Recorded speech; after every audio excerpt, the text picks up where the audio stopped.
First one series connection of elements. Series connection എന്ന് വെച്ചിട്ടുണ്ടെങ്കിൽ എന്താ, ആ കമ്പണൻസിലൂടെ എലമെന്റ്സിലൂടെയുള്ള കറന്റ്സ് ഈക്വൽ ആണെങ്കിൽ അത് സീരീസ് കണക്ഷൻ ആണെന്ന് പറയാം.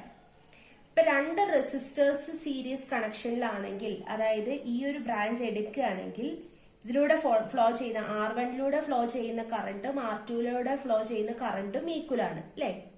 So R1 and R2 series ആണെന്ന് പറയും. ഇവിടുത്തെ R ഇക്വലന്റ് എന്ന് വെച്ചിട്ടുണ്ടെങ്കിൽ എല്ലാവർക്കും അറിയുന്നതായിരിക്കും R1 പ്ലസ് R2 ആണ്. ഇതെങ്ങനെയാ കിട്ടുന്നത്? R equivalent equal to R1 plus R2 അത് നോക്കാം. ഇതിലൂടെ ഫ്ലോ ചെയ്യുന്ന കറന്റ് സെയിം ആണ്. സോ ഇത് R1 ഇത് R2. ഇതിന് അക്രോസ് ഉള്ള വോൾട്ടേജ് ഇത് V1 ആയിട്ടും ഇത് V2 ആയിട്ടും എടുക്കുക. ഇവിടുത്തെ ടോട്ടൽ വോൾട്ടേജ് V ആയിട്ട് എടുക്കുക. ഈ ടോട്ടൽ വോൾട്ടേജ് എന്താണ്? I ഇൻറ്റു സപ്പോസ് ഇവിടെ R1ഉം R2ഉം കൂടി ഫോം ചെയ്യുന്ന ഇക്വലന്റ് റെസിസ്റ്റൻസ് R ഇക്വലന്റ് ആയിട്ട് എടുക്കുക. അത് R1 പ്ലസ് R2 എന്ന് ഇപ്പൊ നമുക്ക് അറിയില്ല, നമുക്കത് എങ്ങനെ കിട്ടി എന്നുള്ളത് നോക്കാം. സോ അതിനെ നമുക്ക് R ഇക്വലന്റ് ആയിട്ട് റെപ്രസെന്റ് ചെയ്യാം. സോ ഈ V എന്ന് വെച്ചിട്ടുണ്ടെങ്കിൽ എന്താണ്? V1 പ്ലസ് V2 ആണ് അല്ലെ.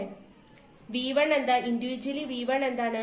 I into R1 plus I into R2 equal to I into R1 plus R2.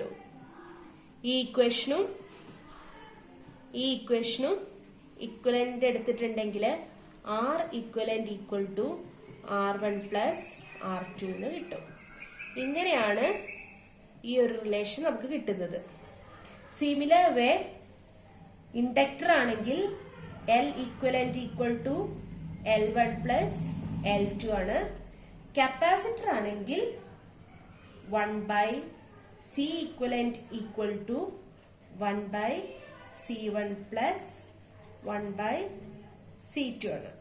അതായത് ഇവിടുന്ന് C equivalent equal to C1 C2 by C1 plus C2 എന്ന് കിട്ടും.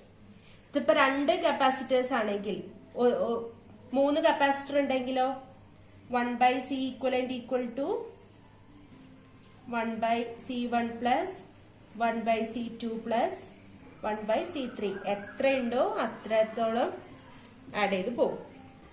ഇനി ഡിസിമിലർ ആയിട്ടുള്ള എലമെന്റ്സ് സീരീസ് ആയിട്ട് കണക്ട് ചെയ്യുമ്പോൾ, ഇപ്പൊ ഒരു കറന്റ് സോഴ്സ് ആണ്. ഈ കറന്റ് സോഴ്സ് റെസിസ്റ്ററിനും ലോഡിനും സീരീസ് ആയിട്ട് കണക്ട് ചെയ്തിട്ടുണ്ടെങ്കിൽ കറന്റ് സോഴ്സ് എന്താ? കോൺസ്റ്റന്റ് കറന്റ് സോഴ്സ് ആണ്. ഇതൊരു കോൺസ്റ്റന്റ് കറന്റ് ഫ്ലോ ചെയ്യും.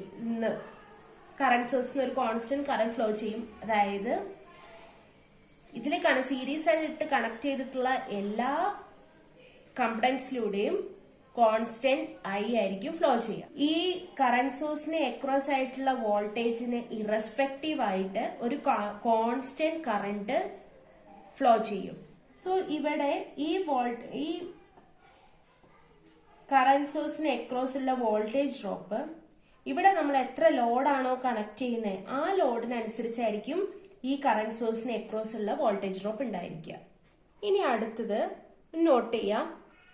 ഇങ്ങനെ സീരീസ് ആയിട്ട് രണ്ട് current source, different current source നമുക്ക് കണക്ട് ചെയ്യാൻ പറ്റില്ല. റീസൺ, ഈ ഒരു നോഡ് എടുക്കുക.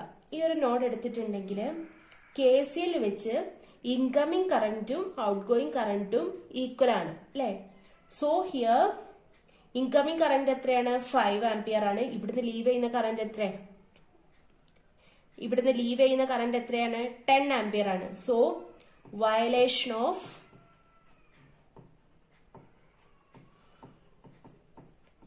KCL. Violation of KCL. So നമുക്ക് രണ്ട് കറന്റ് സോഴ്സ് ഇങ്ങനെ ഒരു സീരീസ് കണക്ഷനിൽ കണക്ട് ചെയ്യാൻ പറ്റില്ല. ഇനി next parallel connection. Parallel connection എപ്പോഴാ പറയാ? When voltage across them are same. ഇവിടെ R1 എടുക്കുക, രണ്ട് ടെർമിനൽസ്, ഇതിന് അക്രോസ് ഉള്ള വോൾട്ടേജും R2 ഇതിന് അക്രോസ് ഉള്ള വോൾട്ടേജും സെയിം ആയിരിക്കും. ഇനി R ഇക്വലന്റ് കാൽക്കുലേറ്റ് ചെയ്യുന്നത് ഇവിടെ ഇപ്പൊ എന്താ? ഇവിടെ ഒരു വി വോൾട്ട് ആണെങ്കിൽ R1 അക്രോസും വി ആണ്, R2 അക്രോസും വി ആണ്. ഇവിടെ ഡിഫറെന്റ് ആവുന്നത് എന്താണ്? കറണ്ട് ആണ് I. ഇതിലൂടെ I1 ഫ്ലോ ചെയ്യും, ഇതിലൂടെ I2 ഫ്ലോ ചെയ്യും. അപ്പൊ ഡിഫറെന്റ് ആയിട്ട് ഏത് വേരിയബിൾ ആണോ വരുന്നത് അത് യൂസ് ചെയ്തിട്ട് വേണം നമ്മൾ ഡിറൈവ് ചെയ്യാൻ അതിന്റെ equivalent resistance. So here I equal to ഈ ടോട്ടൽ കറണ്ട് ഐന്റെ ഇക്വേഷൻ എന്തായിരിക്കും? V ബൈ ഈ ടോട്ടൽ വോൾട്ടേജ്, പിന്നെ ഇതൊരു R ഇക്വലന്റ് ആയിട്ട് കൺസിഡർ ചെയ്യാം. അതിന്റെ വാല്യൂ എന്താ നമുക്കറിയില്ല. സോ R ഇക്വലന്റ്, ഇത് ഫസ്റ്റ് ഇക്വേഷൻ. ഇനി ഇൻഡിവിജ്വലി I1ഉം I2ഉം കാൽക്കുലേറ്റ് ചെയ്യാം. I1 എന്താണ്? V divided by R1, I2 V divided by R2. ഇനി total current I equal to I1 plus I2 that is equal to V by R1 plus V by R2. That is V common ആയിട്ട് എടുക്കുന്നു, 1 by R1 plus 1 by R2. Equation 1ഉം equation 2ഉം equate ചെയ്യുക. So we will get 1 by R equivalent equal to 1 by R1 plus 1 by R2. ഇതാണ് resistors parallelly connect ചെയ്തിട്ടുണ്ടെങ്കിൽ അതിന്റെ equivalent resistance കാണാനുള്ള equation. So ഇവിടെ ഒരു റെസിസ്റ്ററും കൂടി ഉണ്ടെങ്കിൽ പ്ലസ് 1 by R3 എന്ന് വരും. എത്ര റെസിസ്റ്റൻസ് ആണോ പാരലലി കണക്ട് ചെയ്തിട്ടുള്ളത് അത്രയും. സിമിലർലി രണ്ട് ഇൻഡക്റ്റൻസ് ആണ് പാരലൽ എങ്കിൽ 1 by L equivalent equal to 1 by L1 plus 1 by L2. C equivalent equal to C1 plus C2. അതായത് ഇൻഡക്ടറും റെസിസ്റ്ററും ഒരേപോലെയാണ് കാൽക്കുലേറ്റ് ചെയ്യുന്നത്. പാരലൽ ആണെങ്കിൽ 1 by R1 plus 1 by R2, series ആണെങ്കിൽ R1 plus R2, കപ്പാസിറ്റർ ആണെങ്കിൽ നേരെ ഓപ്പോസിറ്റ് ആയിട്ടാണ് വരുന്നത്. നമ്മൾ സീരീസ് കണക്ഷൻ ആണെങ്കിൽ രണ്ട് ഡിഫറെന്റ് കറന്റ് സോഴ്സ് സീരീസ് ആയിട്ട് കണക്ട് ചെയ്യാൻ പറ്റില്ല പറഞ്ഞു, അവിടെ KCL വയലേഷൻ വരുന്നു. ഇനി പാരലൽ കണക്ഷൻ വരുമ്പോൾ രണ്ട് ഡിഫറെന്റ് വോൾട്ടേജ് സോഴ്സ് നമുക്ക് പാരലലി ഇങ്ങനെ കണക്ട് ചെയ്യാൻ പറ്റില്ല. നോക്കുക എന്താ റീസൺ എന്ന്. ഇപ്പൊ ഇവിടെ 10 വോൾട്ട് ആണ്, ഇവിടെ ഒരു 2 ohm റെസിസ്റ്റർ കണക്ട് ചെയ്തിട്ടുണ്ട്, ഇവിടെ 5 വോൾട്ട് കണക്ട് ചെയ്യുന്നു. ഫസ്റ്റ് ഓഫ് ഓൾ നിങ്ങൾ നോക്കുമ്പോൾ തന്നെ അറിയാം ശരിക്കും ഈ 2 ohmന് അക്രോസ് ഉള്ള വോൾട്ടേജും ഈ 5 വോൾട്ടിന് അക്രോസ് ഉള്ള വോൾട്ടേജും 10 വോൾട്ടിന് അക്രോസ് ഉള്ള വോൾട്ടേജ് സെയിം ആയിരിക്കണം അല്ലെ. പാരലലി കണക്ട് ചെയ്യുമ്പോൾ ഇവിടെ 10 വോൾട്ട് ആണ്, ഇവിടെ 5 വോൾട്ട് ആണ്. അപ്പൊ ഈ 2 ohmന് അക്രോസ് ഏത് വോൾട്ടേജ് വരും എന്നുള്ള കൺഫ്യൂഷൻ അവിടെ തന്നെ സ്റ്റാർട്ട് ചെയ്യും. അല്ല KVL റൂള് വെച്ചിട്ടാണെങ്കിൽ ഫസ്റ്റ് മെഷിന്റെ KVL ഇക്വേഷൻ എഴുതുന്നത് എങ്ങനെയാണ്?